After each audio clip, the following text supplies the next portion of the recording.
La arquitectura ha tendido siempre a apoyar a la sociedad, entonces el papel nuestro como arquitectos, ahora menos constructores y más pensadores, tiene que ser el de concienciar a la sociedad de que el crecimiento sin límite no tiene sentido, que nosotros, la época que hemos vivido hasta ahora, era un desenfreno.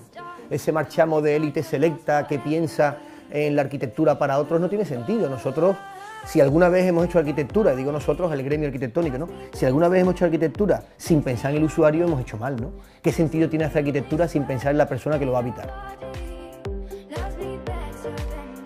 La arquitectura ha estado muy alejada de la realidad, no por nada, sino porque el propio ser humano, el propio habitante, ha estado alejado de la realidad, ¿no? Hemos estado viviendo en un mundo que no era real por determinadas circunstancias y muy rápido, es decir, que no dejaba lugar a la reflexión, al por qué hacemos las cosas o si lo que hacemos, qué repercusión tiene dentro de 5 años, ¿no? Uno de los valores que nosotros siempre queremos transmitir es que en la arquitectura somos las personas, somos los ciudadanos, ¿no? Y ha habido un desmadre bastante grande en España con respecto a la arquitectura y se ha perdido un poco el centro del ser humano, ¿no?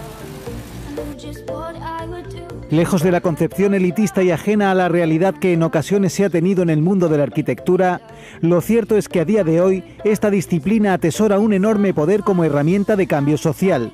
Una tarea que implica a todos los profesionales del sector y que pasa por repensar el futuro de forma más sostenible.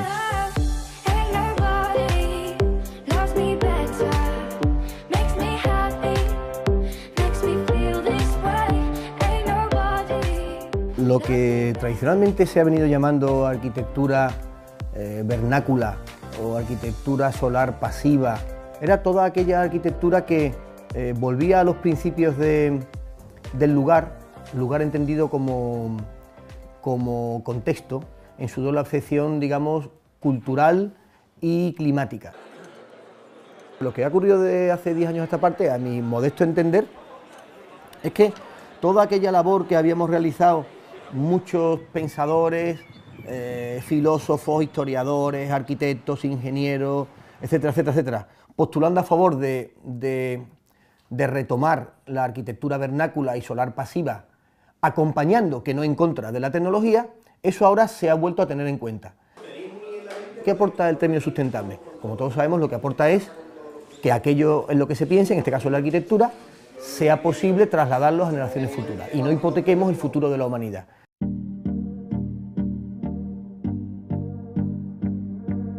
En materia de compromiso con una arquitectura e ingeniería sostenible, la competición Solar Decathlon es ya todo un referente a nivel mundial desde que se iniciara hace ya más de una década. En su edición de 2015, celebrada en Latinoamérica y que incorporaba como novedad el componente social, el equipo Iscali de la Universidad de Sevilla, junto con alumnos y profesores de la Universidad Santiago de Cali de Colombia, se alzaron con el tercer premio en la categoría general con su proyecto Aura.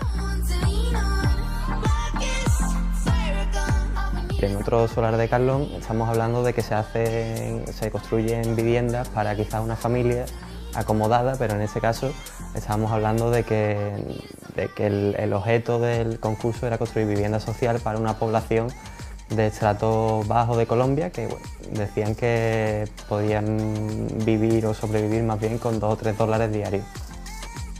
Podemos decir que uno de los puntos sobre los que se articula la propuesta arquitectónica es la reinterpretación del patio, tan presente en la cultura mediterránea, incluso latinoamericana, o mejor dicho, en la cultura latino-mediterránea. Es la reinterpretación de ese espacio de patio como un elemento del que te puedes apropiar, un elemento que regula también muy bien la vivienda desde el punto de vista climático, y es esa incorporación del patio a una vivienda en altura, como nos exigían en este caso las características de este concurso. Entonces nosotros en esa interpretación introducimos el patio en una vivienda en altura, como digo, a modo de zaguán o antejardín dentro de la vivienda, es decir, nosotros nos encontramos con un espacio propio para cada familia, pero es un espacio que no está construido. Es casi, podemos decir que es un colchón climático que va perforando todo el bloque de edificios de fachada sur a norte, y este patio lo que hace es ayudarnos a regular climáticamente el interior de la vivienda y a conseguir mejores condiciones de confort.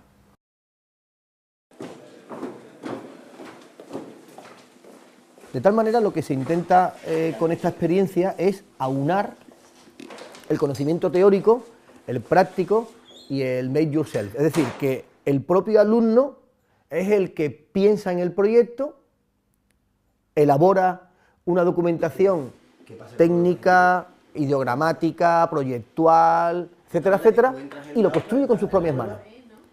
Y en todo ese proceso se tiene que plasmar lo que de conveniente tiene una arquitectura, en este caso vinculada con la realidad ambiental y sostenible del mundo en que nos vivimos.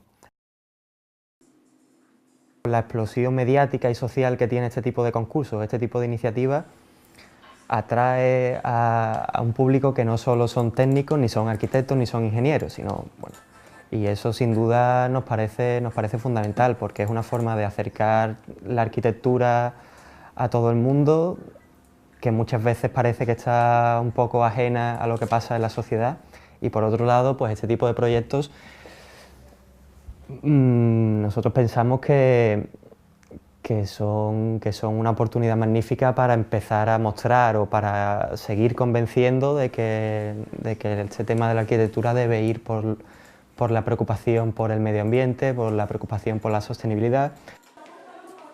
La creación en la sociedad de una auténtica conciencia con respecto al entorno en el que habitamos se antoja fundamental a la hora de generar un verdadero compromiso con nuestra realidad y nuestro futuro. En esta línea, hace 4 años, el estudio malagueño Mahatma Arquitectos se decidió a iniciar su proyecto docente Mahatma Lilliput, una serie de talleres destinados a despertar en pequeños y jóvenes esa necesaria conciencia social. Los talleres que ofertamos los dividimos en 2 partes. Una primera etapa de 3 a 5 años, que lo llamamos Little Lilliput, en los cuales son talleres más cortitos, duran como 1 hora aproximadamente, y son talleres muy ligados al juego en sí, ¿no? Para que los peques empiecen a ver su entorno, a tocar texturas, materiales, a jugar con la arquitectura, ¿no? Y luego hay una segunda fase, que es de 6 a 12 años, donde por ciclos temáticos vamos trabajando el urbanismo, nuestra casa y nuestro barrio, ¿no? ¿Quién me sabe decir de qué va el taller de hoy? ¿Qué vamos a hacer? A ver, David. Muy bien, de arquitectos, de arquitectura. ¿Quién me sabe? La arquitectura en el desarrollo de un niño y una niña aporta temas muy transversales. Para nosotros es fundamental trabajar el tema de la ecología. Es un tema clave a la hora de enfocar todo lo que hacemos. Son palabras que suenan constantemente, que se le hablas a los niños y a las niñas de manera reiterativa, no por nada, sino porque sean conscientes que el mundo es limitado y que los recursos son limitados, ¿no? Y a partir de ahí pues, podemos desarrollar nuestra sociedad, ¿no? Y por otro lado, el tema de nuestro hábitat, es decir, dónde vivimos, cómo nos desplazamos por la ciudad, qué servicios tenemos cerca. Os voy a pedir un paso más allá. Y ahora vamos a hacer un edificio personaje, pero en 3 dimensiones. El pensar en nuestro barrio, en nuestra ciudad, hace pues, que las neuronas espabilen y generen pues, una conciencia y una actitud crítica y real sobre las opiniones de las cosas.